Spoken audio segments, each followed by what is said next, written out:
All states that have ratified the UN Convention on the Rights of the Child have an obligation to make all rights in the Convention a reality for all children.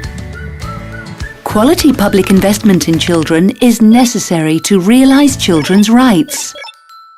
Evidence also shows that investing in children results in future generations of citizens who are healthier, better educated and more productive, and who contribute to sustainable development.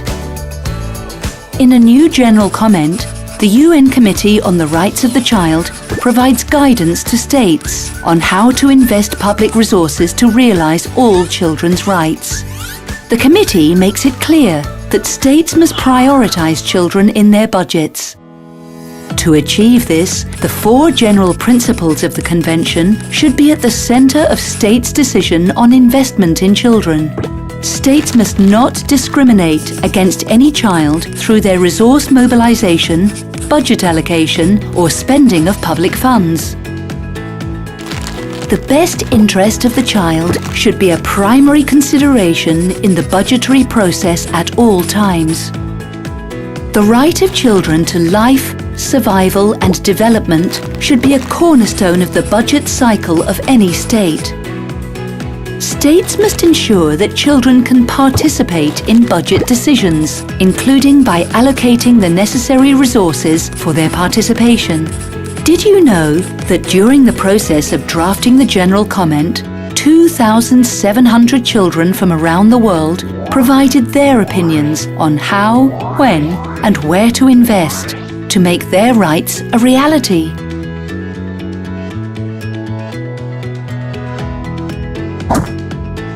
Decisions on public budgeting and spending for children at national and subnational levels should also be guided by effectiveness, efficiency, equity, transparency, and sustainability.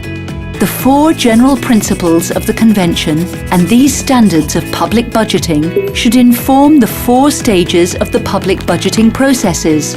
1. Planning. 2. Enactment. 3. Implementation, and 4. Monitoring. Let's talk a bit more about each of these public budgeting standards. Effectiveness.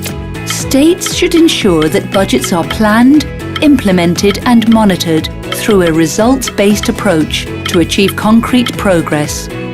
In Bangladesh, for example, local governments are publishing citizens' charters, which also include information on funds allocated in the local budget to children's programs and social development. These charters are updated quarterly to reflect actual expenditure. Efficiency. Public resources should be managed to ensure maximum value on investment. States must prevent wasting of resources due to inefficiency and combat corrupt practices. In Rwanda, the government has expanded its fiscal space to increase investment in children, not only by improving efficiency and tax collection, but also by cracking down on corruption. These measures have contributed to increased social expenditures on health and social protection. Equity. This involves making decisions on public budgeting and spending with the aim to contribute to greater equality in the enjoyment of the rights of children, especially for those children that are most excluded. In Ecuador, a greater share of municipal resources is allocated to the most deprived groups, including children, and local authorities conduct research on the socio-economic conditions of the population to help inform public investments. Transparency. This refers to the right of adults and children to access timely and user-friendly budget information. Access to public information is necessary for the meaningful participation of civil society in budget processes. In Kenya, local authorities were supported to enhance participation of young people in local budgeting, using an interactive online budget portal to promote transparency and accessibility of budget information.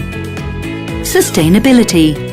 Public budgeting should take the best interest of present and future generations of children into account to ensure sustainability of policies and programs affecting children, including in times of economic slowdown. The Children's Commissioner for England, for example, conducted a child rights impact assessment to assess how budget decisions would affect children.